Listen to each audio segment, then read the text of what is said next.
오래전 TV 프로그램 중에 나이가 지긋하신 어르신들이 나와서 퀴즈를 푸는 그 오락 프로그램이 있었습니다. 몇 가지 단어를 주면 한 사람이 퀴즈를 내고 다른 한 사람이 그 퀴즈를 맞추는 스피드 형식의 퀴즈 형식이었죠. 그 퀴즈 중에 천생연분이라는 단어가 나왔습니다. 문제를 내는 할아버지가 주저없이 그렇게 설명했습니다. 할멈, 나와 당신 사이 뭐야? 할아버지는 할머니와 천생연분이다 그렇게 생각을 했던 것 같습니다. 근데 할머니의 생각은 좀 달랐습니다. 뭐라고 대답했을까요? 왼수. 할아버지가 다시 질문을 합니다. 아니, 두자 말고 네 자로 말해봐. 할머니가 무릎을 탁 치며 이렇게 얘기합니다. 뭐라고 얘기했을까요? 평생 왼수. 아마 다 한 번쯤 들어본 이야기일 것입니다. 다 아는 이런 우스운 이야기를 설교 서두에 하는 이유가 있습니다. 이 우스운 이야기가 그냥 우스운 이야기로 끝이 나는 것이 아니라 이 이야기가 나의 이야기가 될 수도 있다 하는 것을 우리는 한번 기억해야 된다. 그것을 말하고자 합니다. 한평생 우리는 하나님의 자녀로 하나님의 백성으로 스스로를 믿고 살아가지만 마지막 날 하나님 앞에 갔을 때에 나는 하나님의 자녀요 하나님의 백성이라고 철석같이 믿고 있었는데 하나님께서 우리에게 하는 말이 넌 나의 원수야. 그렇게 여길 수도 있다 하는 것이죠. 실제로 예수님께서 마태복음 7장 21절에 그런 경고의 말씀을 하셨습니다. 나더러 주여 주여 하는 자마다 천국에 들어갈 것이 아니요 다만 하늘에 계신 내 아버지의 뜻대로 행하는 자라야 들어가리라. 아멘. 하나님을 향해서 하나님은 나의 주님이십니다 그렇게 고백했던 사람도, 선지자 노릇했던 사람도, 주의 몸된 교회를 위해서 수많은 일들을 했던 사람조차 마지막 날에 하나님께서 모른다 할 수도 있다. 성경은 그렇게 우리에게 경고의 메시지를 주고 있습니다. 그러므로 우리는 오늘 베드로 사도가 권면하는 이 말씀에 귀를 기울일 필요가 있습니다. 오늘 본문 10절 말씀 같이 읽어보겠습니다. 10절입니다. 그러므로 형제들아 더욱 힘써 너희 부르심과 택하심을 굳게 하라. 너희가 이것을 행한즉 언제든지 실족하지 아니하리라. 아멘. 베드로는 당시 교회 성도들을 향해서 이야기하는 것입니다. 형제 여러분, 자매 여러분, 여러분들을 부르신 하나님의 그 부르심과 택하심을 굳게 하십시오. 여러분들의 정체성을 더욱 분명하게 하십시오. 그렇게 권하고 있습니다. 베드로가 이렇게 권하는 이유가 9절에 나와 있지요. 9절 말씀입니다. 같이 읽겠습니다. 이런 것이 없는 자는 맹인이라 멀리 보지 못하고 그의 옛죄가 깨끗하게 된 것을 잊었느니라. 당시 초대교회 가운데에 교회 안에도 하나님의 백성이라고 스스로 고백하고 그렇게 믿고 살아가는 성도들 중에 사실은 영적인 소경이 되어 살아가는 사람들이 굉장히 많이 있었다 하는 고백이지요. 그러한 성도들에게 사도 베드로는 권면하는 것입니다. 다시 우리가 정말 누구인지를, 우리의 정체성이 어떠한지를 돌아보아야 합니다. 더욱 확실하게 굳게 해야 합니다. 그렇게 권면을 하고 있다는 것입니다. 여러분, 이 베드로의 권면은 지금 우리가 살아가는 이 시대에도 우리에게도 필요한 말씀 아닙니까? 여러분, 우리는 그리스도인이죠. 우리는 하나님의 백성입니다. 그런데 어떻습니까? 고된 우리의 하루하루 일상생활 속에서 너무 바쁘고 복잡하여서 나도 모르게 내가 하나님의 자녀라는 그 정체성을 잊어버리며 살아갈 때가 종종 있지 않습니까? 우리는 분명 하나님의 백성이고 그것을 믿어 의심치 않지만 우리의 삶을 걸어왔던 삶을 종종 되돌아보면 예수님의 향기가 나지 못하고 소금의 맛을 내지 못하고 하나님은 분명히 사랑하라 하셨는데 사랑하는 모습이 내 안에 발견되지 못하고 복음을 전하는 것이 성도의 모습일진데 복음을 용기 있게 전하지 못하는 우리의 삶의 모습들을 하나하나 세어볼 때에 우리는 하나님의 백성이라고 고백하지만 그 정체성답게 살아내지 못하는 우리의 삶을 발견할 때가 참으로 많다는 것입니다. 그러므로 우리는 오늘 이 베드로 사도의 권면을 살펴보므로 우리 믿음의 정체성을 다시 한번 굳게 하기를 원합니다. 오늘 말씀을 통해 우리의 성도의 정체성, 그것을 굳게 하기 위해 성도란 과연 어떠한 존재인지를 세 가지로 살펴보기 원합니다. 첫째로 우리는 보배로운 믿음을 받은 자들입니다. 1절 말씀을 다시 읽어보겠습니다. 1절 말씀입니다. 예수 그리스도의 종이며 사도인 시몬 베드로는 우리 하나님과 구주 예수 그리스도의 의를 힘입어 동일하게 보배로운 믿음을 우리와 함께 받은 자들에게 편지하노니. 아멘. 성도라고 할 때 성도의 가장 중요하고 근간이 되는 정체성은 바로 믿음이 있다 하는 것입니다. 오늘 본문의 표현 그대로 이야기하자면 믿음을 받은 자들이 바로 성도라는 것이지요. 그런데 베드로는 이 믿음을 받은 자, 믿음이 있는 자들을 그냥 믿음 있다라고 표현하지 않고 수식어를 붙여서 표현하고 있습니다. 뭐라고 얘기합니까? 동일하게 보배로운 믿음을 받은 자들. 성도는 동일하게 보배로운 믿음을 받은 자들이다, 그렇게 부르고 있습니다. 그럼 그냥 믿음 있는 자들아 라고 부를 수도 있는데 왜 동일하게 보배로운 믿음을 받은 자들이여 라고 부르고 있을까요? 그 또한 이유가 있습니다. 베드로가 살아가던 그 시대에는 신분의 차별이 분명하게 있었습니다. 주인이 있었고 종이 있었습니다. 그 시대에 주인과 종은 결코 같아질 수 없는 어마어마한 차이를 가지고 있었습니다. 종은 주인의 소유였습니다. 종은 사람의 대접을 받지 못했습니다. 그 시대에 시장에 나아가 보면 짐승들을 묶어서 팔기도 했는데요, 이 노예, 종들도 비슷한 모양으로 거래되었습니다. 종들은 반나체가 되어서 어디 묶여서 누가 자신을 사고 또 팔지 그것을 결정하기를 기다리며 있는 존재가 바로 종이었습니다. 종은 한번 주인의 소유가 되면 주인의 말은 무조건 따라야 했습니다. 주인이 종에게 부당한 대우를 해도 그 어떤 소송도 그 어떤 항의도 할 수 없었습니다. 종이란 그런 것이니까요. 그러면 그런 어마어마한 신분의 벽이 있던 그 시대 속에서 베드로가 고백하는 것입니다. 복음 안에는, 예수 그리스도 안에는 종이나 자유인이나 종이나 주인이나 차별이 없다 하는 것을 고백하고 있는 것입니다. 세상에서는 몰라도 교회에 오면 종이나 주인이나 다 존귀하고 보배로운 예수 그리스도의 믿음을 받은 성도들이다, 그렇게 고백을 하고 있는 것이지요. 그래서 우리가 아까 읽어본 1절 서두에 베드로는 자신을 소개할 때에도 자신은 그리스도의 종이며 사도다라고 고백하고 있습니다. 1절 서두에 뭐라고 이야기합니까? 예수 그리스도의 종이며 사도인 시몬 베드로는.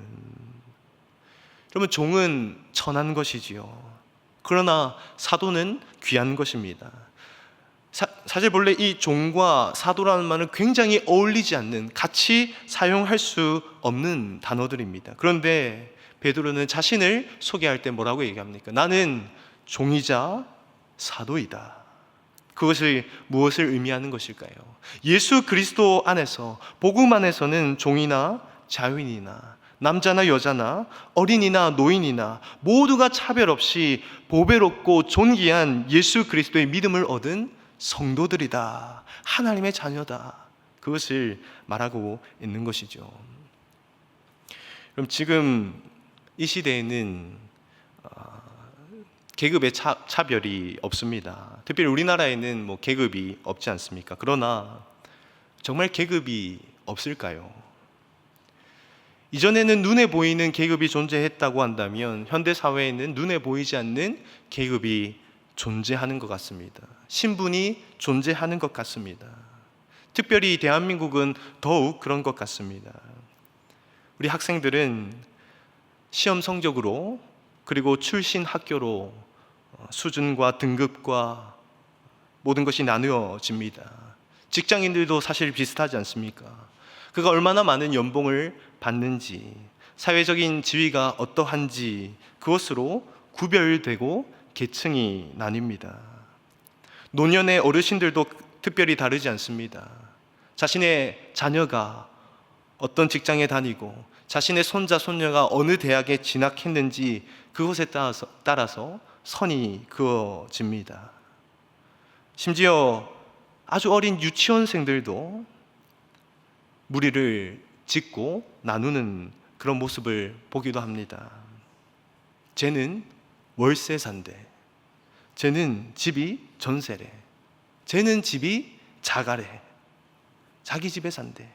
여러분, 그 어린 아이들도 어른들이 나누어 놓는 그 계급과 그 차별에 그대로 따라가는 모습을 보게 되는 것이죠.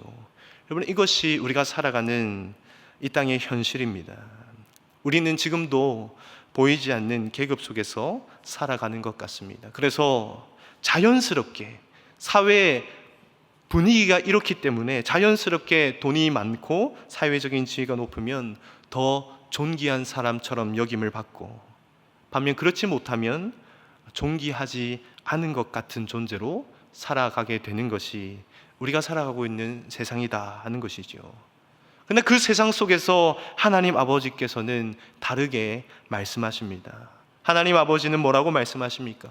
많이 가졌든지 많이 가지지 못했든지, 그가 사회적인 지위가 어떠하든지 상관없이, 심지어 종이든지 주인이든지 그것도 상관하지 않고 하나님 안에서는 모두가 동일하게 보배로운 믿음을 가진 성도이다, 하나님의 백성이다, 그것을 인정해 주신다는 것입니다. 그것이 어떻게 가능합니까? 하나님은 세상을 사랑하시는 하나님이시기 때문이죠. 우리가 잘 아는 요한복음 3장 16절 말씀입니다. 우리 같이 함께 읽어보겠습니다. 하나님이 세상을 이처럼 사랑하사 독생자를 주셨으니 이는 그를 믿는 자마다 멸망치 않고 영생을 얻게 하려 하심이라. 아멘. 말씀에 뭐라고 이야기합니까? 하나님이 세상을 사랑하사, 하나님이 특별히 능력 있는 사람들을 사랑하시는 것이 아니고, 특별히 무언가 더 많이 가진 자들을 사랑한다 말씀하지 아니하시고, 하나님께서 지으신 이 모든 피조물, 특별히 우리 사람들을 동일한 마음으로 사랑해 주시는 하나님이다, 그렇게 말씀을 하십니다. 그러므로 예수 그리스도 안에서는요, 신분과 재물과 그가 가진 능력과 상관없이 모두가 보배로운 사람입니다. 왜냐하면 동일하게 보배로운 믿음을 받은 성도이기 때문이죠. 여러분, 이것을 우리가 참으로 기억하고 참으로 믿게 된다면 우리는 항상 기뻐하며 만족할 수 있습니다. 다른 사람과 비교하지 않습니다. 지금 내 모습과 내 상황이 어떠하든지 예수님께서 나를 존귀하게 여기시고 예수님께서 나를 보배롭게 여기시기 때문에 내가 때로는 비천에 처해도, 때로는 풍부에 처해도, 내가 부해도, 내가 궁핍해도 언제나 나를 존귀하게 여겨주시는 그 예수님과 함께 있기 때문에 만족하며 감사하는 삶을 살아가게 되는 것이죠. 그것이 바로 성도의 정체성입니다. 또한 그러므로 우리는 다른 사람을 결코 차별해서는 안 됩니다. 특별히 우리는 교회 안에서 누군가를 차별 대우해서는 안 됩니다. 우리 모두는 주님 안에서 다 동일한 같은 귀하고 보배로운 믿음을 받은 성도들이기 때문입니다. 우리 함께 그렇게 한번 선포하면 좋겠는데요. 우리는 보배로운 믿음을 가진 자입니다. 우리 같이 한번 선포하겠습니다. 우리는 보배로운 믿음을 가진 자들입니다. 아멘. 그렇습니다. 성도는 모두 동일하게 존귀한 믿음을 받은 그런 정체성을 가지고 있습니다. 둘째로 베드로가 말하는 성도의 정체성은 무엇입니까? 오늘 3절 말씀 다시 한번 읽어보겠습니다. 3절 말씀입니다. 같이 읽습니다. 그의 신기한 능력으로 생명과 경건에 속한 모든 것을 우리에게 주셨으니 이는 자기의 영광과 덕으로서 우리를 부르신 이를 알므로 말미암음이라. 아멘. 두 번째 베드로 사도가 알려주는 성도의 정체성은, 성도는 생명과 경건에 속한 모든 것을 이미 받은 자가 바로 성도입니다. 하나님께서는 하나님의 자녀를 결코 그냥 버려두지 않으시지요. 하나님은 당연히 하나님의 자녀들의 생명을 유지하는 것에 모든 것을 주시는 분이십니다. 또한 하나님의 자녀들이 경건하게 살아갈 수 있는 모든 능력도 이미 주신 하나님이십니다. 그런데 그 하나님께서 주시는 그 모든 능력과 은혜들을 나의 것으로 삼을 방편이 있는데, 그것이 무엇입니까? 기도이죠. 우리는 기도를 통해서 하나님께서 우리에게 허락하신 생명의 모든 필요한 것과 경건의 모든 필요한 것을 나의 것으로 누릴 수 있습니다. 때문에 예수님께서 친히 제자들에게 기도를 가르쳐 주실 때에 이러한 문구를 넣어서 가르쳐 주셨죠. 오늘 우리에게 일용할 양식을 주시옵고. 예수님은 항상 기도할 때, 너희는 기도할 때 이렇게 기도하라 말씀하면서 이 문구를 가르쳐 주셨습니다. 오늘 일용할 양식을 주옵시고. 그 말은 무엇입니까? 하나님께서는 우리가 일용할 양식을 구할 때마다 빠짐없이 채워주시는 신실하신 하나님이다 하는 것을 전제하고 있지 않습니까? 그 기도를 가르쳐 주시면서 이어서 이렇게 말씀하셨죠. 마태복음 6장 30절 말씀입니다. 같이 한번 읽어보겠습니다. 오늘 있다가 내일 아궁이에 던져지는 들풀도 하나님이 이렇게 입히시거든 하물며 너희일까 보냐. 여러분, 들풀이 어떻게 자랍니까? 밖에 보면 나무들이 많이 있지 않습니까? 나무들은 어떻게 자랍니까? 새들은 뭐 먹고 살아가죠? 이 땅의 생명체들이 지금까지 존재하는 그 근거가 어디 있습니까? 하나님께서 다 입히시는 것 아닙니까? 하나님께서 때가 되면 입히시고 먹이시고 자라게 하셔서 지금까지 이 땅의 생명체는 수천 년 동안 존재하고 있는 것입니다. 그렇다면 밖에 보이는 이름 모를 들풀도 하나님께서 그렇게 입히시고 살피신다면 우리를 위해서 독생자 예수 그리스도를 주신 우리에게는 하나님께서 얼마나 살펴주시겠습니까? 딱 10여 년쯤에 지금과 비슷한 계절이었던 것 같습니다. 제가 그 당시 섬기던 교회 한 권사님의 말을 저는 아직도 기억하고 있습니다.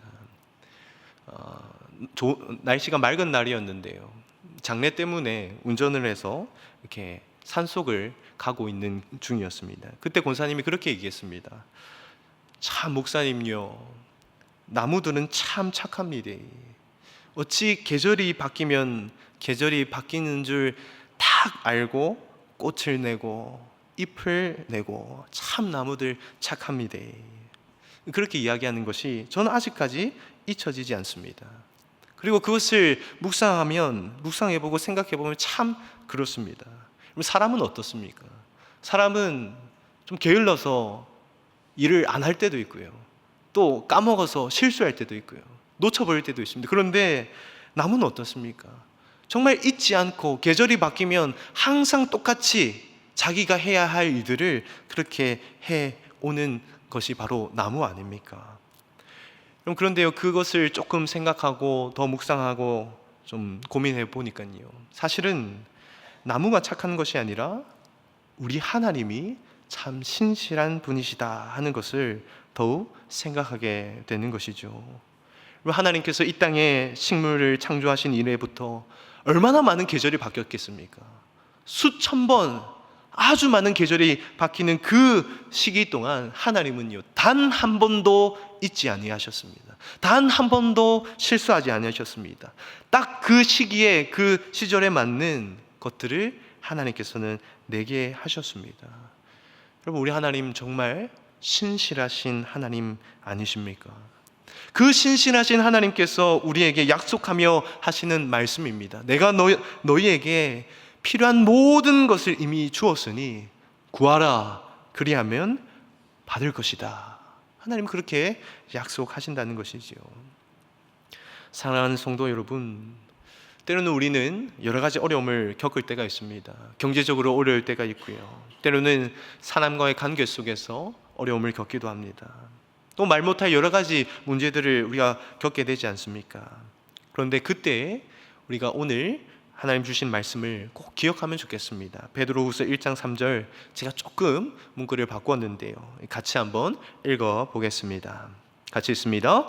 그의 신기한 능력으로 우리의 생명과 경건을 유지할 모든 것을 우리에게 주셨고 주시고 계시며 또한 주실 것입니다. 아멘.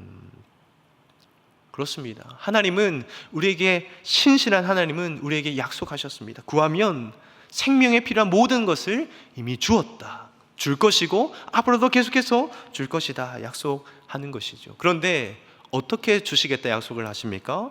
신기하게, 나의 신기한 능력으로 채울 것이다. 한번 구해봐라, 그것을 얻어 누릴 것이다.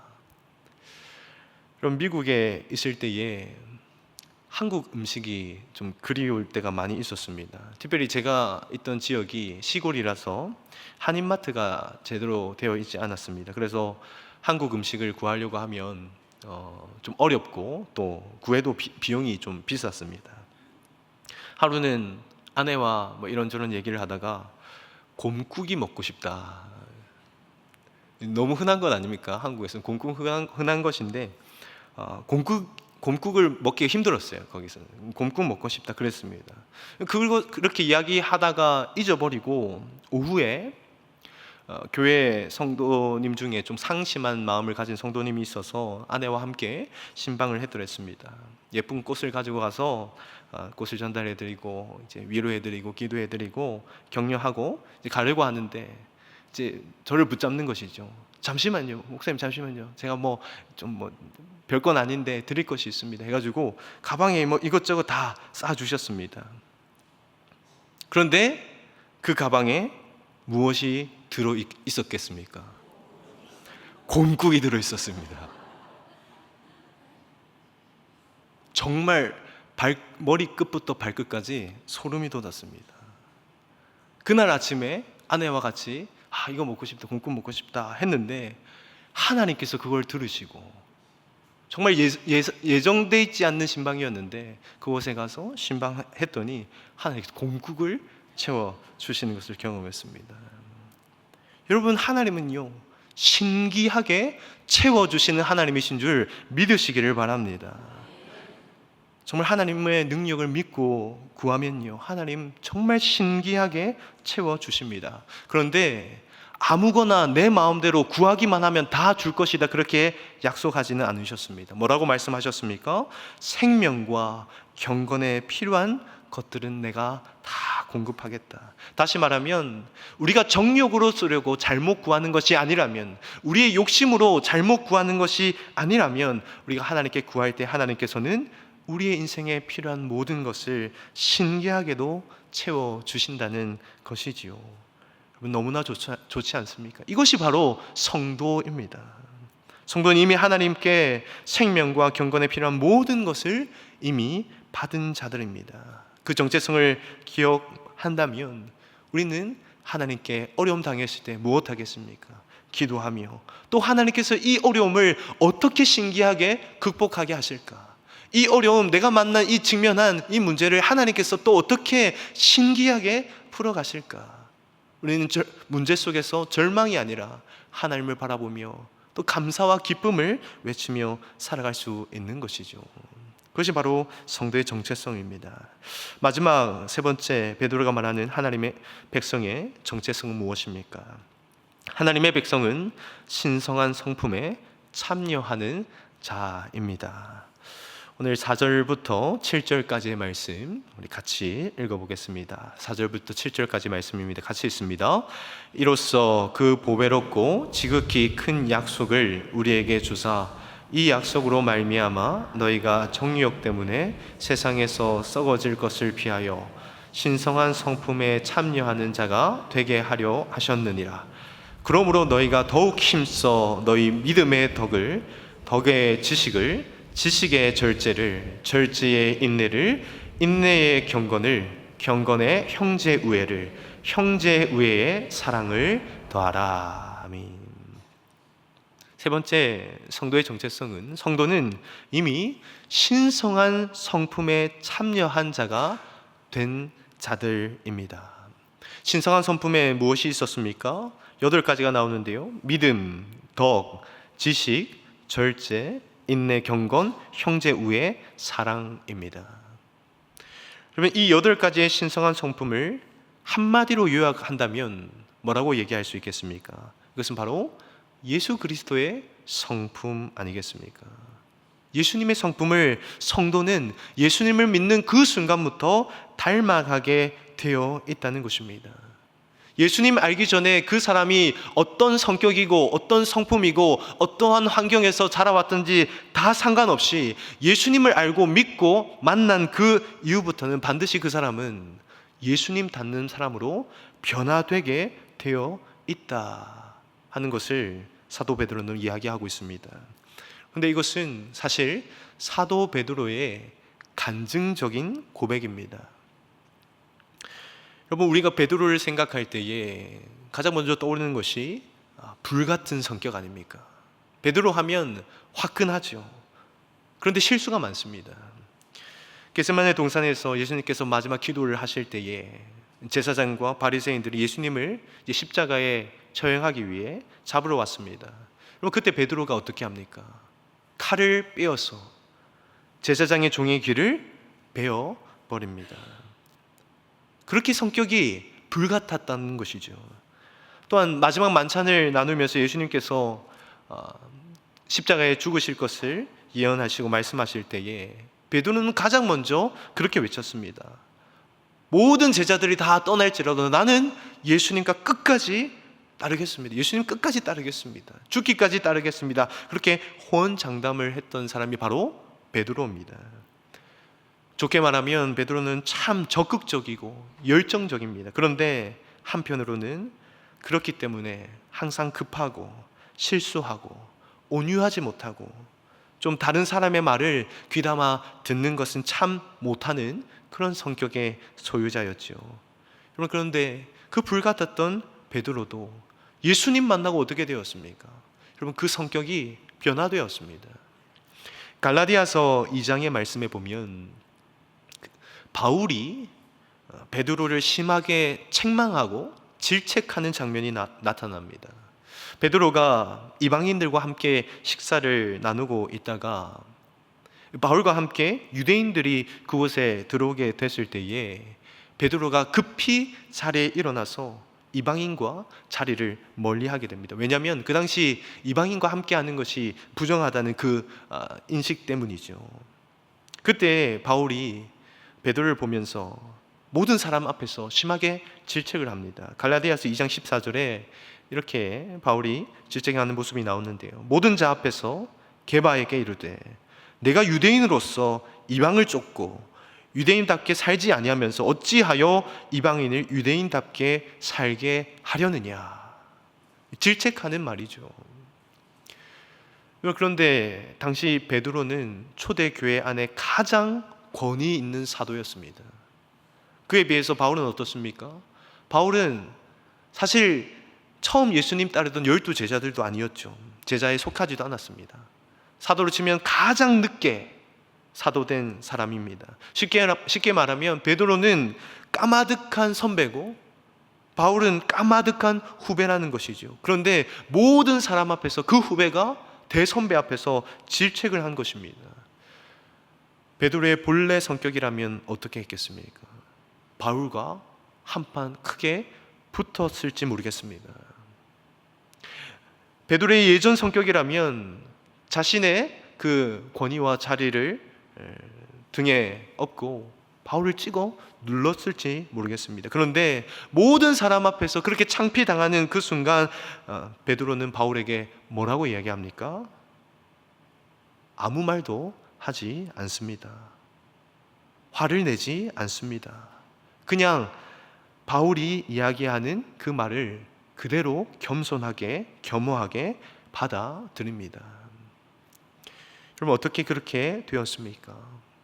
예수 그리스도를 만나고 성령이 그 안에 들어오게 되었을 때에 베드로는 그의 성품이 예수님처럼 변해갔기 때문입니다. 자신이 예수님을 배신했을 때 예수님께서 자신을 질책하지 아니하셨던 것처럼, 꾸짖지 아니하고 그냥 받아주셨던 것처럼 그 사랑을 경험했던 베드로는 그 예수님의 성품을 닮아가는 자로 변화됐기 때문입니다. 여러분, 가끔씩 그렇게 이야기하는 분들을 보게 됩니다. 목사님, 이건 제 성격입니다. 이건 어쩔 수 없습니다. 저 태어날 때부터 이랬습니다. 그럼 과연 어쩔 수 없을까요? 여러분, 성격은 예수님도 어쩔 수 없는 것일까요? 예수님의 능력 앞에서는 여러분 어쩔 수 없는 것이란 없습니다. 하나님의 복음의 능력은 너무나 위대하고 대단해서 우리의 존재를 바꾸어 놓습니다. 그런데 그 예수님 앞에서, 복음 앞에서 나는 본래 이래 라는 말은 통하지 않는 것이죠. 예수 그리스도의 능력은 사망을 깨트립니다. 죽은 자를 다시 살립니다. 지옥에 떨어지는 그 사람들을 이끌어서 천국으로 다시 올려놓는 것이 하나님의 놀라운 능력 아닙니까? 그런데 그 놀라운 복음의 능력이 우리 성격 하나를 바꾸지 못하겠습니까? 복음을 우리는 변화될 수 있습니다. 아니, 반드시 예수 그리스도의 성품을 닮아가게 되어 있습니다. 다만 우리를 그렇게 변화시키는 하나님의 능력을 붙잡고 씨름하며 싸우는 믿음의 삶을 살아가느냐, 아니면 그렇지 않고 예수님을 믿는다 하지만 여전히 나의 생각과 나의 기준대로 살아가느냐, 그 차이인 것이죠. 말씀을 정리합니다. 사랑하는 성도님 여러분, 우리는 누구입니까? 우리는 하나님의 백성입니다. 그런데 서두에 말씀드렸던 이야기를 한번 생각해 보십시다.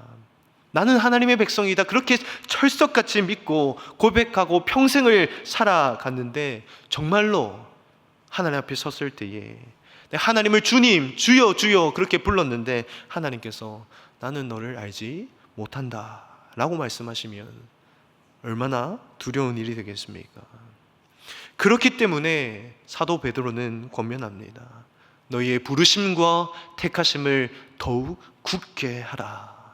매일매일의 삶 속에서 하나님의 부르심과 택하심을 더욱 굳게 하라. 마치 쇠가 뜨거운 불과 차가운 물을 오가며 연단받아 더욱 단단해지듯이, 마치 쇠가 망치질을 받으면서 더욱 단단한 쇠가 되어지는 것처럼 우리도 매일의 일상의 삶 속에서 우리의 정체성을 지키기 위한 믿음의 선한 싸움을 싸워가며 우리의 부르심과 택하심을 더욱 굳게 하여서 그 어떠한 풍파와 유혹과 시험 가운데도 흔들리지 않는 하나님의 백성, 하나님의 성도로 세워지기를 권면하고 있는 것이죠. 마지막으로 오늘 본문 10절, 11절 말씀을 같이 읽겠습니다. 10절, 11절입니다. 그러므로 형제들아, 더욱 힘써 너희 부르심과 택하심을 굳게 하라. 너희가 이것을 행한즉 언제든지 실족하지 아니하리라. 이같이 하면 우리 주 곧 구주 예수 그리스도의 영원한 날에 들어감을 넉넉히 너희에게 주시리라. 아멘. 우리는 하나님의 동일한 보배로운 믿음을 받았습니다. 우리는 생명과 경건에 필요한 모든 것을 이미 받았습니다. 또한 우리는 예수 믿는 그 순간부터 예수님 성품, 신성한 성품을 물려받는 하나님 자녀가 되었습니다. 이것은 우리가 주님 다시 오시는 그날까지 지켜가야 되는 것입니다. 그냥 되는 것 아닙니다. 매일매일 지켜내고 싸워내고 그것이 더욱 굳어질 수 있도록, 그것이 더욱 나의 것이 되어질 수 있도록 우리는 몸부림치며 살아가야 합니다.